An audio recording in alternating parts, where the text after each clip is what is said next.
name is Cesar Valentino. I am a dancer, choreographer, stylist, designer, makeup artist, and I've been voguing now for 37 years.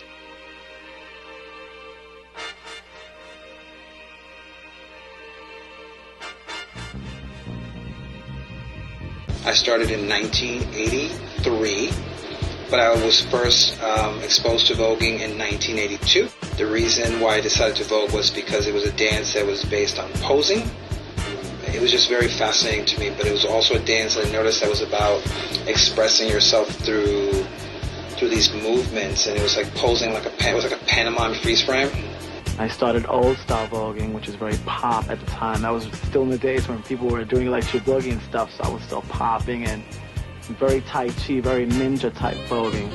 I'm one of the founding members of the House of Ninja. So I was first recruited to be in the House of Ninja in 1986. The very first ball I walked was Paris Surprise Ball, 1988, and that's Snatch for Realness.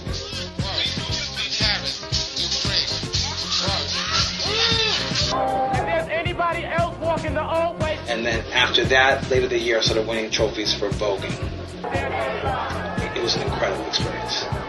It really, there's something about people cheering for you, the butterflies in your stomach, the nerves, but the excitement, the feeling of validation, the feeling of love and respect.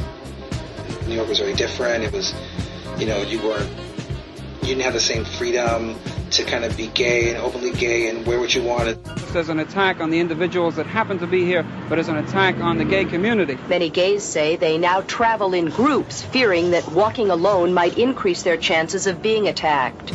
Places like the balls and the village and things like that were a refuge for people like us to kind of come together free of judgment and free of harassment. Everybody was just so free to be themselves, but now there's this black cloud looming. They released the results of a study which shows that the lifestyle of some male homosexuals has triggered an epidemic of a rare form of cancer. The spread of the AIDS disease. We've declared AIDS public health enemy number 1. AIDS is now the leading cause of death among young people in this country. I cannot begin to tell you how many people from our community were dying monthly. Like it was not too uncommon back then to hear 5-6 people dying in 1 month. Dick, Scott, Robert, Bobby Olina Watson, Dan Bowers. How deeply are Americans worried about AIDS? A Los Angeles Times poll found that 50% of Americans favor quarantine for AIDS victims. 48% said they should be issued special identification. 15% said AIDS victims should be tattooed. I remember all that. I remember Potter's Field. I remember when they would, all the people that had HIV or AIDS, whatever, were taken to Potter's Field. They were quarantined. They were separated. People with HIV and AIDS back then were seen as just this plague, this thing that just you don't touch him, don't go near him, and it was a really, really tough time.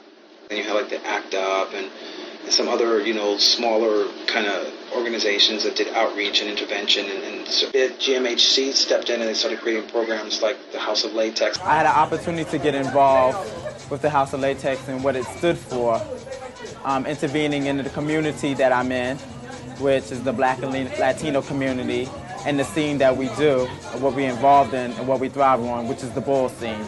And what I do in terms of the House of Latex and what I've been trying to do, I try to make sure that, they use condoms, so on and so forth, understand what's going on.